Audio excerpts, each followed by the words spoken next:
Assalamualaikum warahmatullahi wabarakatuh.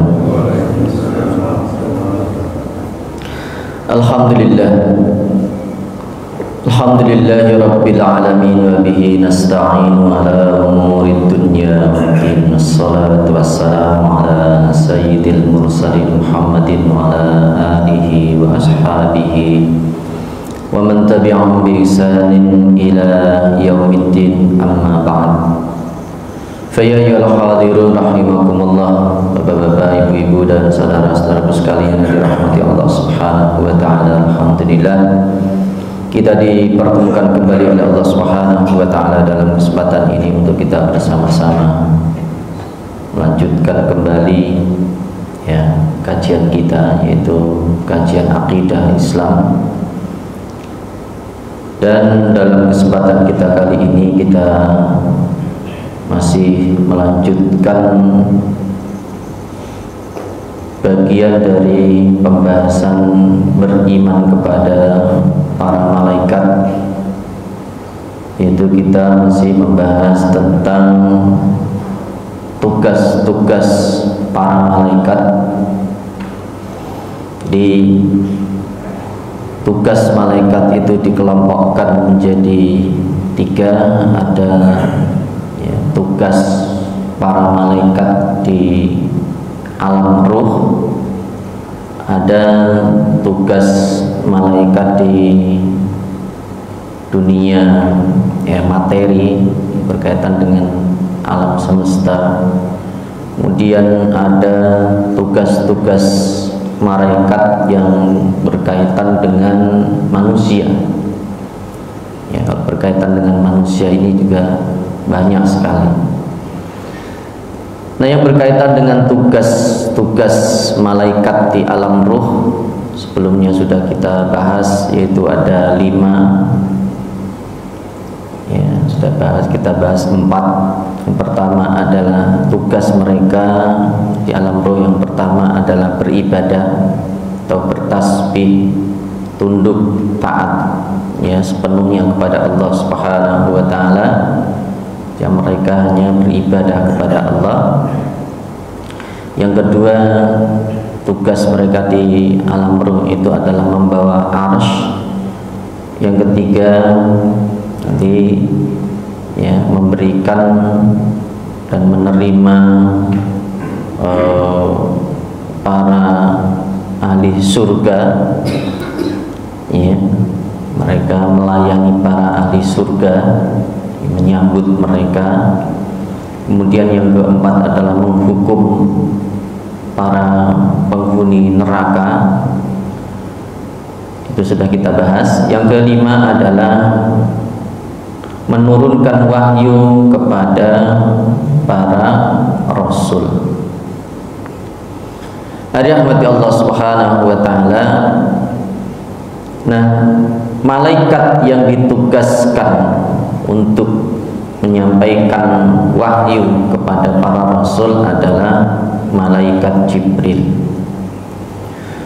Allah Subhanahu wa taala berfirman, "Qul man kana aduwwan li Jibril fa innahu nazzalahu ala qalbika bi idnillahi musaddiqan lima baina yadayhi wa hudaw wa busyra lil mu'minin." Di malaikat yang bertugas menyampaikan wahyu kepada para rasul itu adalah malaikat Jibril. Allah berfirman, "Qul," katakan wahai Muhammad, "man kana aduwwan li Jibril," barang siapa yang menjadi musuh Jibril, fa innahu nazzalahu ala qalbika, maka Jibril itu telah menurunkan Al-Quran ke dalam hatimu dengan seizin Allah. Musaddiqan lima baina yadayhi, yang Al-Quran itu membenarkan kitab-kitab yang sebelumnya. Wa hudaw wa busyra lil mu'minin, dan menjadi kabar gembira dan petunjuk dan kabar gembira bagi orang-orang yang beriman. Jadi Al-Quran itu untuk orang-orang beriman. Ya. Rahmati Allah Subhanahu wa Ta'ala, maka nanti kalau kita baca dalam Al-Quran itu, ya, isinya itu banyak, atau redaksinya itu banyak menggunakan ya ayyuhalladzina aman, banyak sekali. Karena memang Al-Quran itu huda wa busyra lil mu'minin, ya, petunjuk dan kabar gembira bagi orang-orang yang beriman.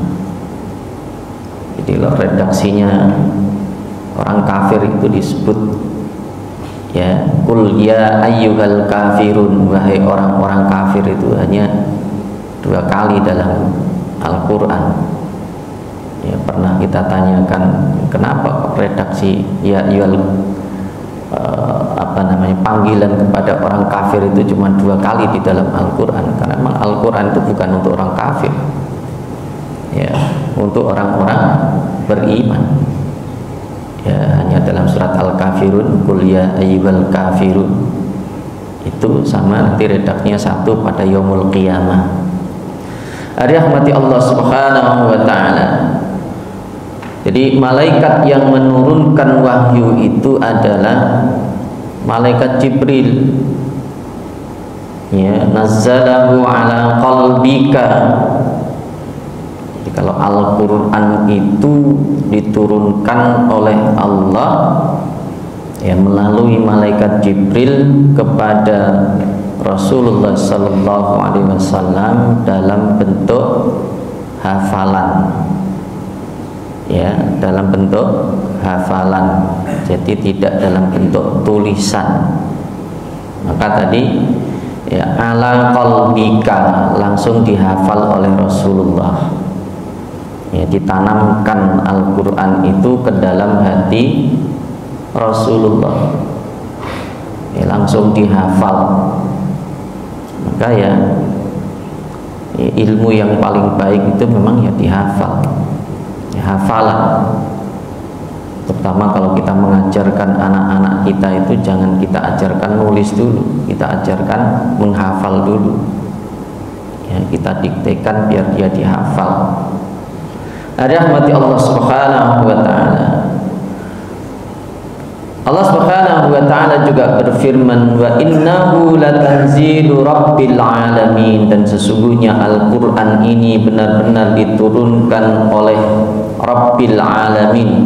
Ya, Rabb, ya, makna Rabb itu adalah Allah yang telah ciptakan, Allah yang mengatur alam semesta.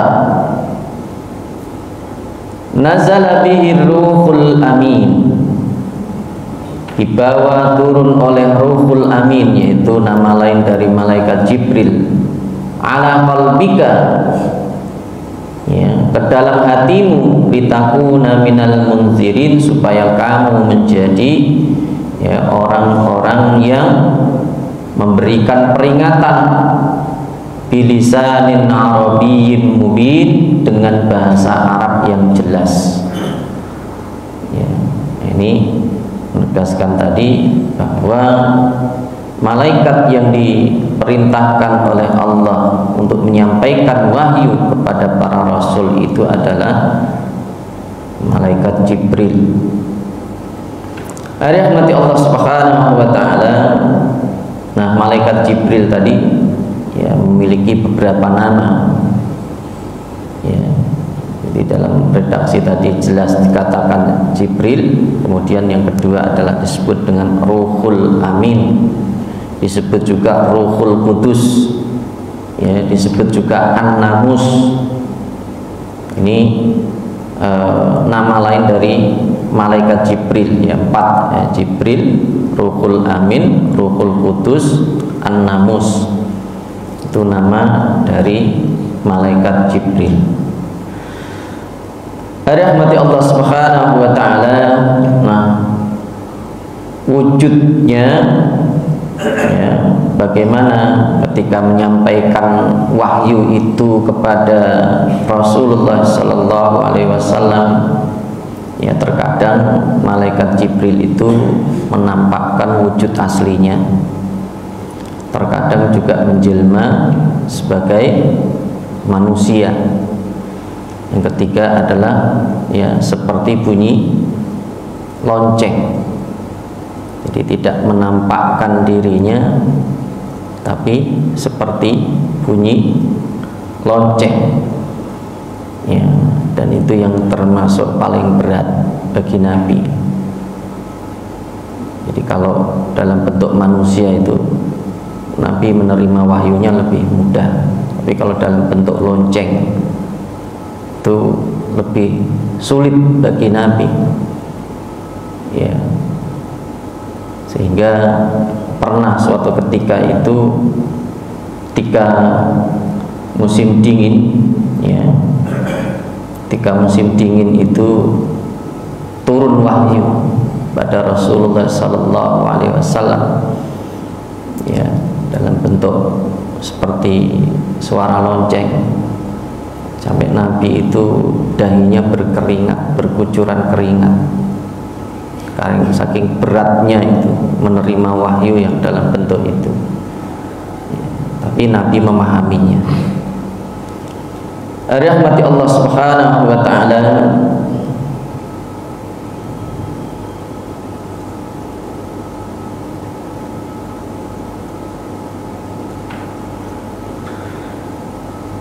di dalam hadis Rasulullah Sallallahu Alaihi Wasallam, Aisyah bertanya kepada Rasulullah Sallallahu Alaihi Wasallam, faqalat ana awwalu hadhil ummah sa'ala an dzalika Rasulullah Sallallahu Alaihi Wasallam.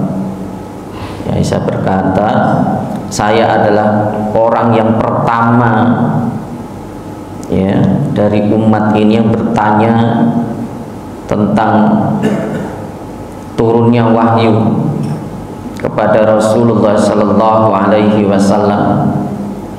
Faqala, kemudian Rasulullah Sallallahu Alaihi Wasallam bersabda, innama huwa Jibrilu lam arahu ala suratihi allati khuliqa alaiha ghaira hatainil marrataini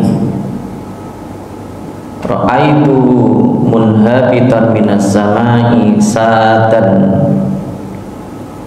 izamu khalqihi ma bainas samai ilal ardi. Rasulullah Sallallahu Alaihi Wasallam ketika ditanya oleh Aisyah, ya, tentang penyampaian wahyu itu, Rasulullah Sallallahu Alaihi Wasallam bersabda, innama huwa Jibrilu, ya, sesungguhnya itu adalah Jibril, lam arahu ala suratihi allati khuliqa alaiha, yang tidak pernah kulihat ia dalam wujud aslinya kecuali dalam dua kesempatan. Aku melihatnya turun dari langit di mana tubuhnya yang besar memenuhi ruang antara langit dan bumi, ya, dalam bentuk aslinya. Jadi malaikat itu kan, ya, sangat besar. Jadi kalau dikatakan bentuk aslinya malaikat itu memenuhi langit dan bumi, itu saking besarnya, ya, bahkan kalau bumi ini yang ditempati oleh manusia, ya, sekarang jumlah manusianya sekitar 7 miliar manusia, itu kalau ditutupi dengan satu sayap malaikat itu sudah nggak kelihatan, ya, saking besarnya malaikat ini. Rahmati Allah Subhanahu wa Ta'ala.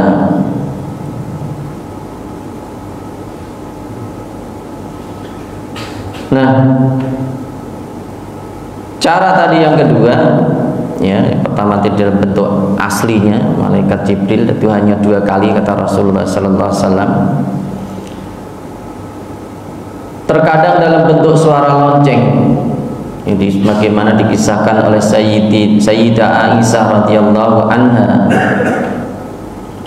Ya. Beliau bertanya pada Rasulullah sallallahu alaihi wasallam, faqala ya Rasulullah, diriwayatkan dari Aisyah radhiyallahu anha bahwa Haris bin Hisham radhiyallahu anhu sa'ala Rasulullah sallallahu alaihi wasallam, bahwa Haris bin Hisham bertanya kepada Rasulullah sallallahu alaihi wasallam, faqala, lalu Haris berkata, ya Rasulullah, wahai Rasulullah, kaifa ya'tikal wahyu, bagaimana wahyu itu datang kepadamu? Faqala Rasulullah sallallahu alaihi wasallam, Rasulullah sallallahu alaihi wasallam bersabda, ahyanan ya'tini mislu salsalatil jarasi, terkadang wahyu itu datang kepadaku ya seperti suara ya lonceng atau bunyi lonceng. Wa huwa asyadduhu alayya, itulah yang paling berat bagiku. Jadi menerima wahyu dalam bentuk suara lonceng ini yang paling berat bagi Nabi sallallahu alaihi wasallam, ya. Lalu wahyu itu meninggalkanku, ya, fayafsimu anni wa qad wa'aitu anhu ma qala. Lalu wahyu itu meninggalkan aku dan aku menangkap apa yang ia katakan. Jadi kalau wahyu itu disampaikan dalam bentuk ya suara lonceng, itu yang paling berat bagi Nabi Sallallahu Alaihi Wasallam. Ya, namun meskipun itu berat, Nabi tetap memahami apa yang disampaikan. Ada rahmati Allah Subhanahu Wa Taala.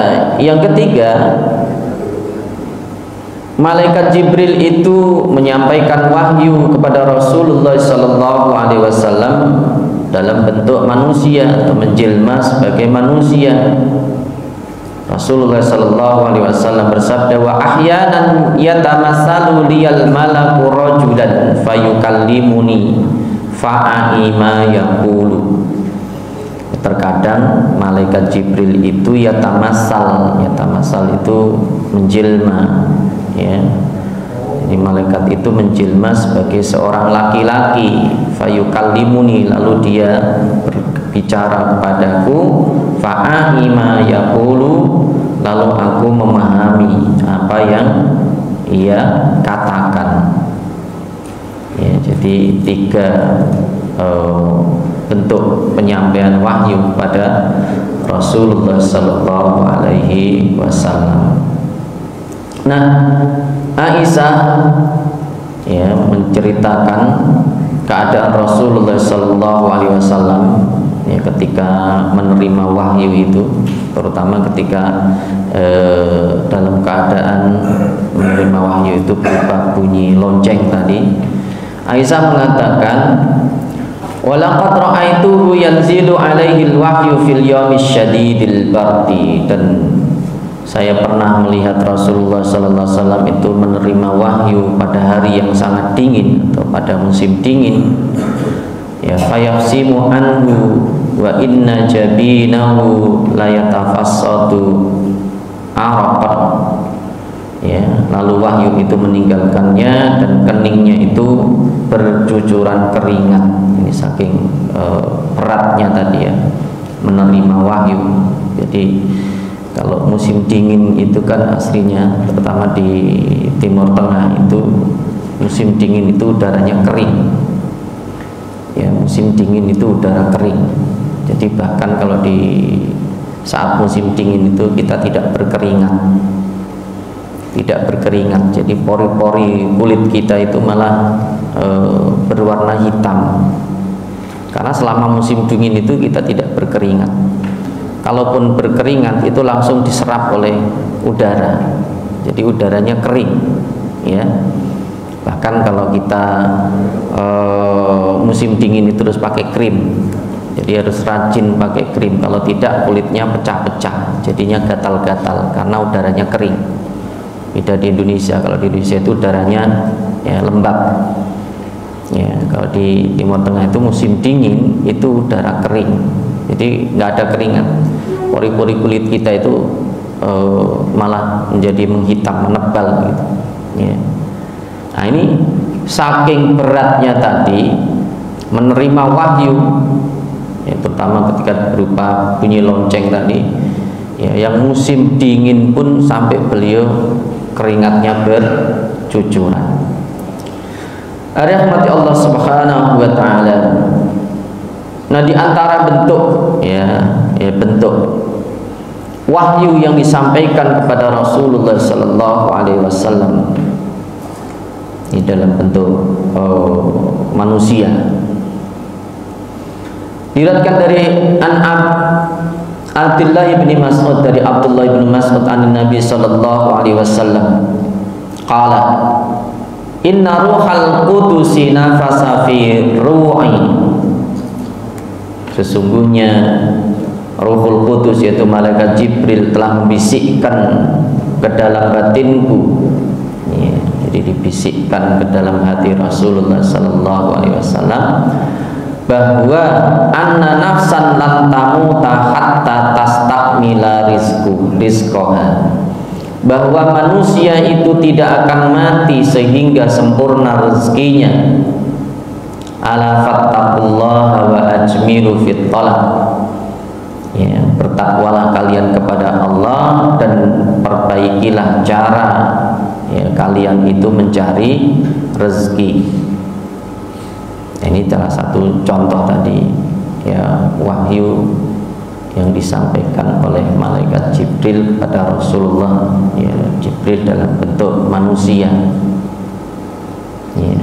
Jadi manusia itu tidak akan mati sampai rezekinya habis, hatta tastakmila rizqaha, ya, sehingga jangan sampai orang itu, ya, karena kekhawatirannya, ya, terhadap rezeki kemudian dia mencari rezeki itu dengan cara-cara yang tidak baik. Jadi setiap orang itu kan takut atau khawatir terhadap rezekinya. Jadi wala nabluwannakum bi syai'in minal khaufi wal ju'. Takut orang itu nanti nggak bisa mencukupi kebutuhannya. Takut orang itu nanti sulit rezekinya, sulit mata pencariannya. Akhirnya dia menggunakan cara-cara yang tidak baik, ya, dalam mencari rezeki. Jangan sampai seperti itu, karena rezeki manusia itu kan sebenarnya bukan apa yang ia miliki, ya. Rezeki manusia itu sebenarnya bukan apa yang ia miliki. Rezeki manusia itu adalah apa yang ia rasakan dan ia nikmati. Kalau dikatakan dalam hadis tadi, manusia itu tidak akan pernah mati, lan itu tidak akan pernah artinya sebelum rezekinya itu sempurna. Padahal banyak juga orang-orang kaya, ya kan? Orang kaya banyak hartanya, apa saja punya, tapi mati apa enggak? Mati, ya. Dia punya apa saja, mati. Jadi bukan karena sebanyak apa dia punya, tidak. Yang dia nikmati saja, yang dia nikmati sudah cukup. Kalau sudah dikatakan cukup oleh Allah, ya sudah, habis hidupnya, dimatikan oleh Allah Subhanahu wa ta'ala. Ya, memang rezeki itu penting, tapi jangan sampai tapi diingatkan oleh Rasulullah sallallahu alaihi wasallam, fattaqullah, bertakwalah kamu kepada Allah. Ya, artinya ketika mencari rezeki itu kita harus menjalankan syariat Allah, sesuai dengan syariat Allah. Banyak, Pak, kalau kita lihat itu orang-orang yang menggunakan cara-cara yang tidak baik itu untuk mengumpulkan materi. Karena manusia itu lebih semangat mengumpulkan materi daripada mengumpulkan pahala. Ya, manusia itu lebih semangat mengumpulkan materi daripada mengumpulkan pahala.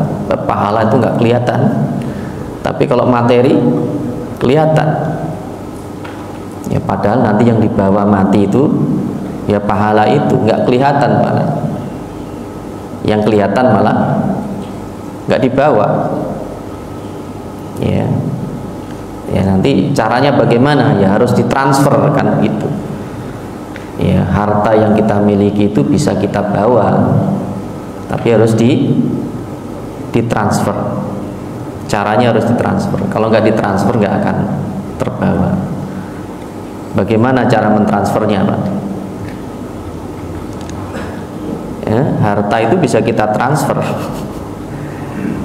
sampai nanti kepada. Jadi sama aja kalau kita nabung, ya kan?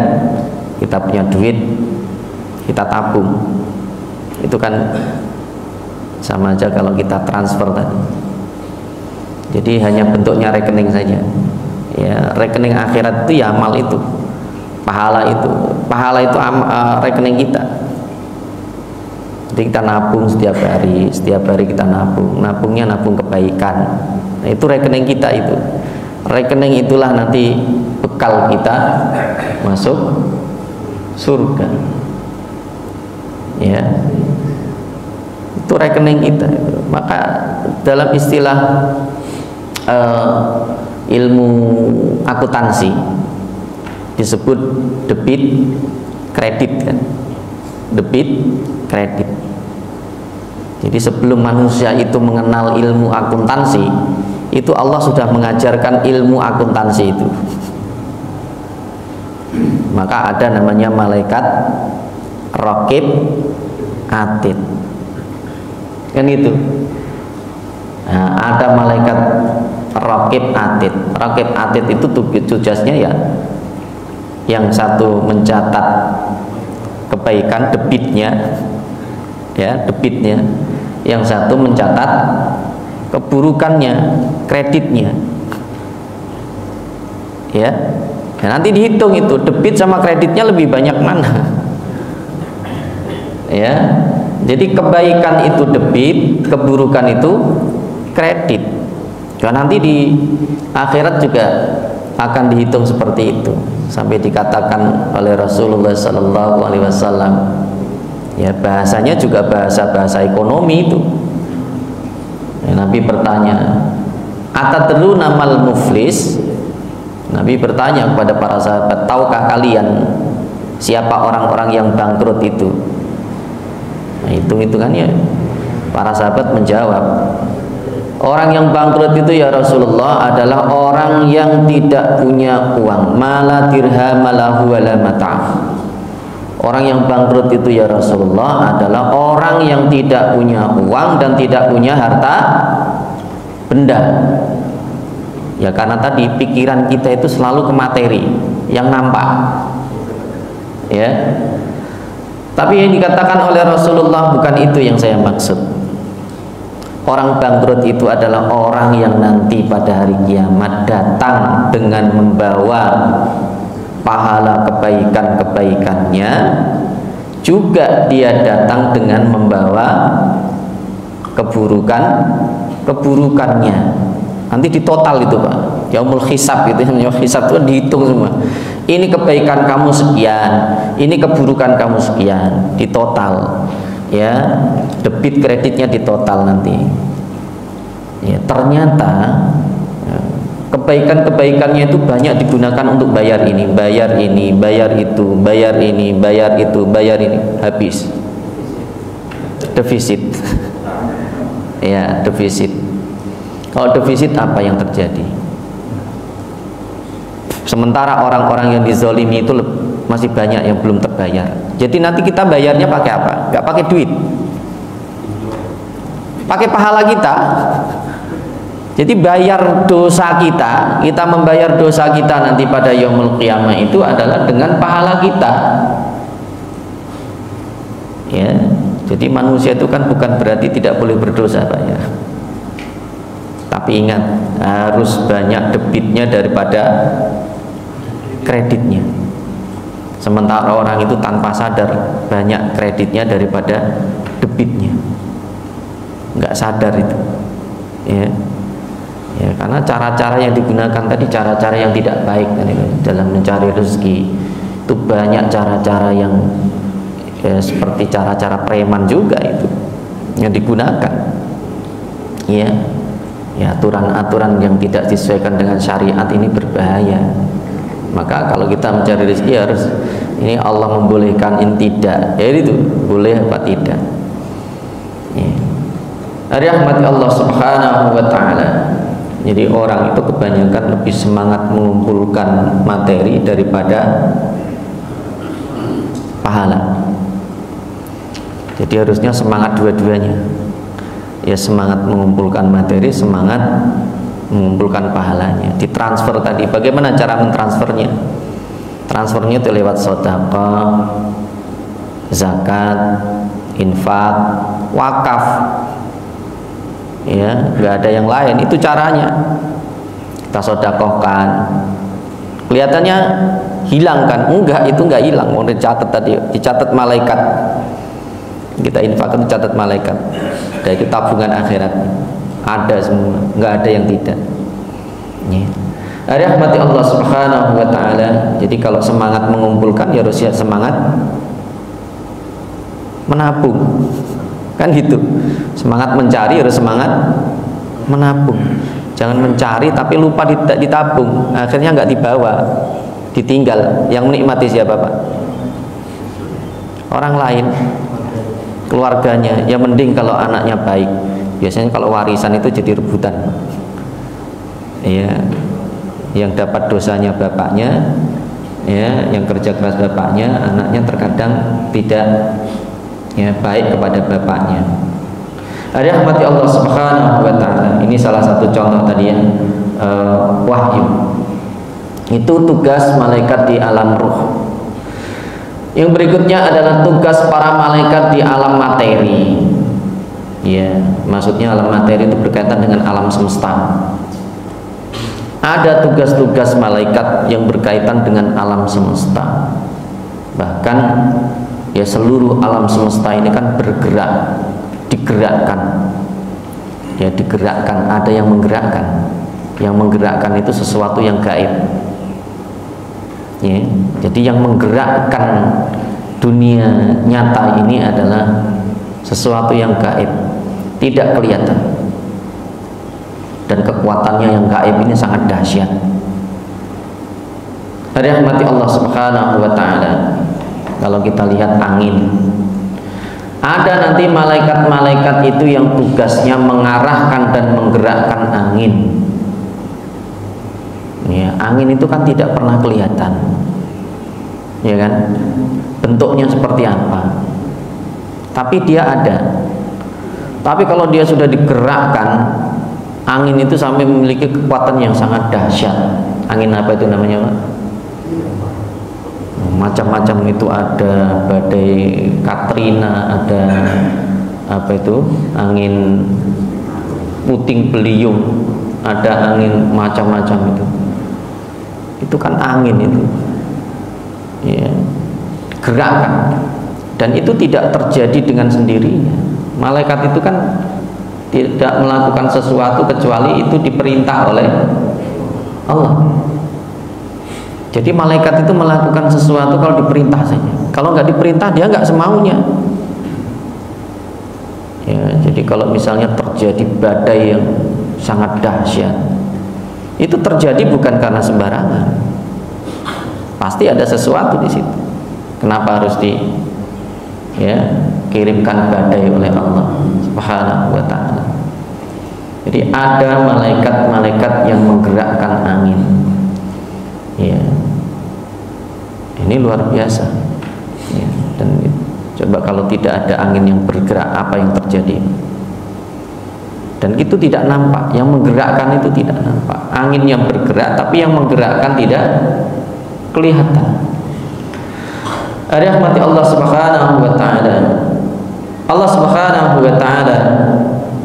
berfirman, wa yusabbihur ra'du bihamdihi wal malaikatu min khifatihi wa yursilu sawa'iqa fayusibu biha man yasha'u wa hum yujadiluna fillahi wa huwa syadidul mihal. Ini berkaitan dengan alam semesta. Wa yusabbihur ra'du bihamdihi, dan guru ya itu bertasbih dengan memuji Allah. Jadi yang kalau kita lihat ya guru itu apa Pak? Guru petir ya, itu mereka bertasbih kepada Allah. Jadi kalau terjadi itu bukan sembarangan artinya. Ya. Yusabbihu ar-ra'du bihamdihi wal malaikatu min khifatihi. Demikian juga para malaikat karena takut kepada Allah. Jadi guru malaikat itu semuanya takut kepada Allah. Dan Allah melepaskan halilintar, wa yursilus sawa'iqa. Allah melepaskan halilintar. Apa bahasa halilintar itu yang seperti apa? Ya. Suara halilintar yang menggelegar. Itu kan seperti apa itu Pak? Arus listrik itu ya. Arus listrik. Fayusibu biha man yasha'u, lalu menimpakannya kepada siapa yang dia kehendaki. Jadi kalau ada ya sesuatu yang disambar oleh petir, itu tidak terjadi dengan sendirinya. Tidak terjadi dengan sendirinya. Itu diperintahkan oleh Allah. Ya, jadi petir atau halilintar itu dikenakan oleh Allah ya untuk atau kepada orang-orang yang dikehendaki. Ya, fayusibu biha man yasha, menimpakannya kepada siapa yang dikehendaki. Ya, wa hum yujadiluna fillah, dan mereka berbantah-bantahan tentang Allah. Wa huwa syadidul mihal, dan dialah Tuhan yang maha keras siksanya. Jadi kalau ada hujan, badai, petir, halilintar, itu tidak hanya gejala alam saja, itu terjadi atas kehendak Allah Subhanahu wa ta'ala, ditimpakan kepada orang-orang yang dikehendaki. Nah, kalau terjadi yang seperti itu, apa yang kita lakukan Pak? Ada angin kencang, hujan deras, petir, apa yang kita lakukan kalau terjadi seperti itu? Banyak-banyaklah berdoa, banyak-banyaklah beristighfar, ya, banyak-banyaklah sholat. Ya. Itu yang dilakukan oleh Rasulullah. Idza hazabahu syai'un fazi'a ila shalah. Jadi kalau terjadi sesuatu yang menakutkan itu, Nabi itu segera melaksanakan sholat. Termasuk sesuatu yang mengerikan itu ya gerhana, itu yang dilakukan oleh Nabi adalah sholat. Fazi'a ila sholat.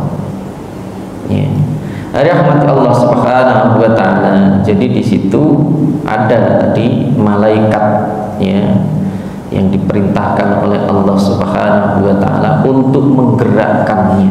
Jadi petir, badai, hujan, itu semuanya ada yang menggerakkan atas izin Allah atau perintah Allah. Rahmat Allah Subhanahu wa ta'ala.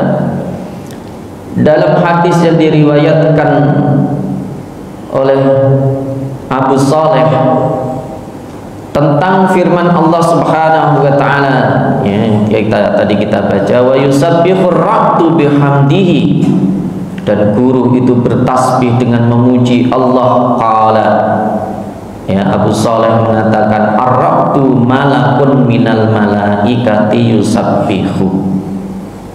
Ya, diterjemahkan ar-ra'du Ya, guru itu adalah salah satu malaikat dari malaikat Allah yang bertasbih. Tadi ya, wa yusabbihur ra'du bihamdihi, dan guru itu bertasbih memuji Allah. Jadi guru itu bertasbih memuji Allah, diterjemahkan atau dipahami atau dimaknai malaikat Allah yang sedang bertasbih. Ya, jadi kalau ada guru, ada petir, ada halilintar, itu sebenarnya di situ malaikat yang sedang bertasbih. Ya, jadi kalau tasbihnya saja seperti itu, ya. Ada rahmat Allah Subhanahu wa taala.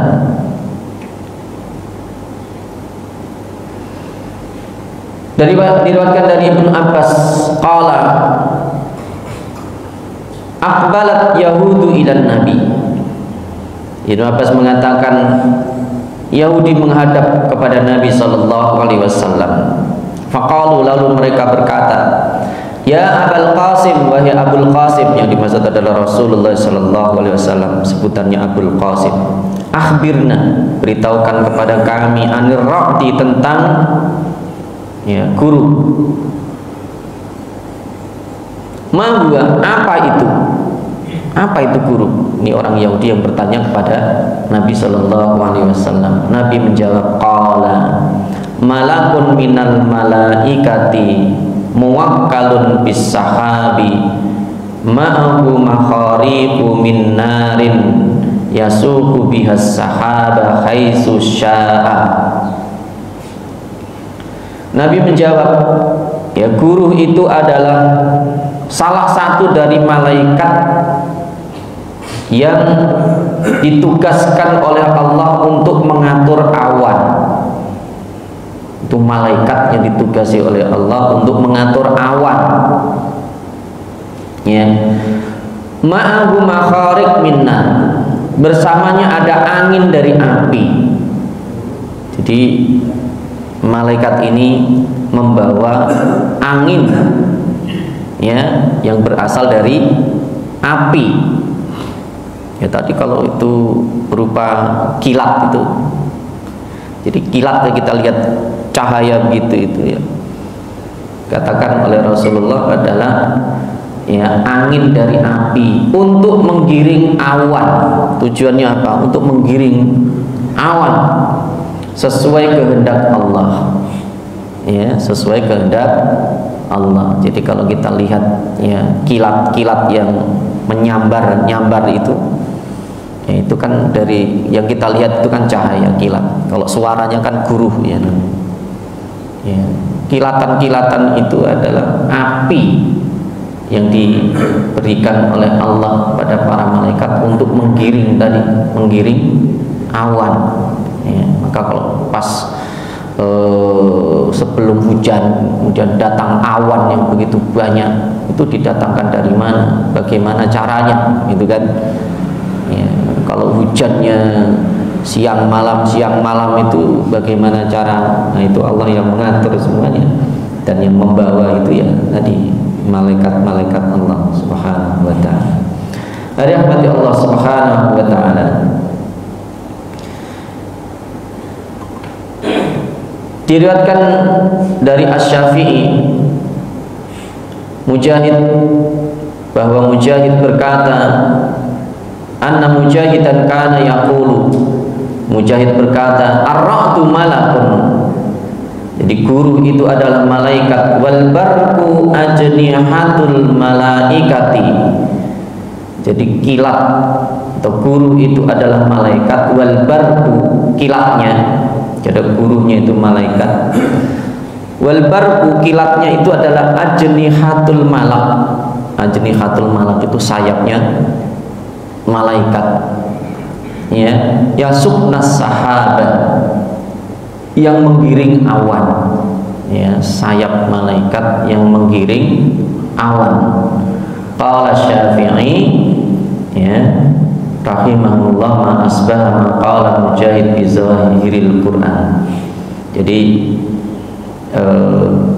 guru itu adalah malaikat dan kilatnya itu adalah sayap malaikat, ya, digunakan untuk menggiring awan. Rahmat Allah Subhanahu wa taala. Dan siapa malaikat yang ditugaskan oleh Allah untuk menurunkan awan ini? Yaitu malaikat Mikail. Nah, malaikat Mikail itu juga bertugas mengatur rezeki kepada makhluk Allah di muka bumi, seperti tumbuhan, manusia, dan hewan. Dia juga yang mengatur hujan, angin, bintang-bintang, dan alam semesta. Jadi itu tugas malaikat Mikail. Jadi tugasnya banyak tadi, ya, memberikan rezeki, mengatur rezeki. Karena disebutkan kalau di dalam Al-Quran itu wafis sama iris kukup, dan di langitlah rezeki kalian. Maksudnya apa? Awan itu ada di langit, ya, yang membawa awan, yang mengatur awan itu adalah tugas malaikat Mikail tadi. Dari awan itu diturunkan ke bumi, ya, menjadi hujan, dan dari air hujan itulah tumbuh tanaman-tanaman, yang dari tanaman itu menghasilkan buah-buahan, ya, menghasilkan hasil tanaman itu, ya, buah, ya, biji-bijian, itu yang menjadi rezeki manusia. Jadi kalau dikatakan wafis sama irizqukum, dan di langit rezeki kalian, itu sebab rezekinya itu dari langit. Nah, itu yang mengatur. Maka tadi malaikat Mikail ini diantara tugasnya adalah mengatur rezeki kepada makhluk-makhluk Allah di muka bumi, ya, diantara tumbuh-tumbuhan, manusia, hewan. Yang mengatur hujan, angin, itu dia. Ya, hujan itu diturunkan di mana, ya, angin itu akan maka biasanya kalau ada perubahan cuaca, perubahan iklim, itu anginnya ini bergerak lebih kencang, ya, yang menggerakkan bintang-bintang dan alam semesta. Ini tugasnya dia, ya, tugas malaikat Mikail. Rahmati Allah Subhanahu wa taala. Imam At-Tabrani meriwayatkan tentang percakapan Rasulullah sallallahu alaihi wasallam dengan malaikat Jibril. Di antaranya, qultu, ya, Rasulullah bersabda, qultu ala ayyi syai'in Mikailu. Jadi Nabi sallallahu alaihi wasallam bertanya kepada malaikat Jibril, ya, tentang tugas malaikat Mikail, ya, Jibril, Mikail. Terkadang tadi, ya, pernah juga Jibril itu bersama Mikail ketika diutus itu kan, ya. Maka kemudian Jibril mengatakan qala alan nabati wal qatri. Nabi bertanya seperti itu tentang tugas malaikat Mikail itu apa. Malaikat Jibril mengatakan, ya, ia ditugaskan untuk mengurus tanaman dan hujan, ya, mengatur tanaman dan hujan. Maka kalau kita menanam tanaman itu, kalau kita bacakan bacaan-bacaan yang baik, kita, ya, itu insya Allah akan lebih berkah, ya, karena yang di situ ada malaikat yang ditugaskan oleh Allah untuk menumbuhkan tanam-tanaman, ya, yaitu malaikat Mikail ini. Ibnu Katsir mengatakan atau menjelaskan, Mikail ditugaskan untuk mengurus hujan dan tumbuh-tumbuhan yang darinya berbagai rezeki diciptakan di alam ini. Mikail memiliki beberapa pembantu. Mereka melaksanakan apa yang diperintahkan kepada mereka melalui Mikail berdasarkan perintah dari Allah. Mereka mengatur angin dan awan sebagaimana yang dikehendaki oleh Allah. Sebagaimana pula telah diriwayatkan, ya, bahwa tidak ada satu tetes pun air yang turun dari langit melainkan Mikail bersama malaikat lainnya menurunkannya di tempat-tempat tertentu di muka bumi ini. Jadi hujan itu yang mengatur malaikat Mikail. Jadi diturunkan di mana itu adalah dijalankan oleh dia atas perintah Allah. Jadi maka kenapa kalau tidak turun hujan itu ke orang dianjurkan untuk sholat istisqa? Ya, karena itu apa yang terjadi di alam ini tidak hanya gejala alam saja. Ini orang-orang yang hanya pikirannya hanya alam nyata saja, atau yang pikiran manusia itu hanya terfokus pada yang terlihat saja, yang nampak saja. Nah, di balik itu yang mengatur di di balik alam nyata ini dan lebih dahsyat ya. Jadi kuncinya ya harus pendekatannya kepada Allah Subhanahu wa taala. Apapun yang terjadi di alam semesta ini adalah kehendak Allah. Kemudian Allah merintahkan kepada malaikatnya. Nah, ini juga yang mengajarkan kepada manusia tentang ilmu manajemen. Ya, ilmu manajemen. Jadi Allah itu mengatur alam semesta ini kan dengan cara menugaskan malaikat-malaikat tertentu. Ya, kalau Allah mengatur sendiri, jalankan sendiri semua bisa. Tapi itu mengajarkan kepada manusia ya untuk memberikan tugas pada orang lain. Ya, jadi ilmu manajemen ini untuk mengatur sesuatu yang besar ya, itu perlu. Rahmati Allah Subhanahu wa taala. Mungkin itu yang bisa kita sampaikan. Insyaallah nanti kita bahas yang lainnya. Kalau ada sampaikan silakan. Cukup ya? Baik, kita tutup dengan doa kafaratul majelis. Subhanakallahumma bihamdika asyhadu an la ilaha illa anta astaghfiruka wa atubu ilaik. Assalamualaikum warahmatullahi wabarakatuh.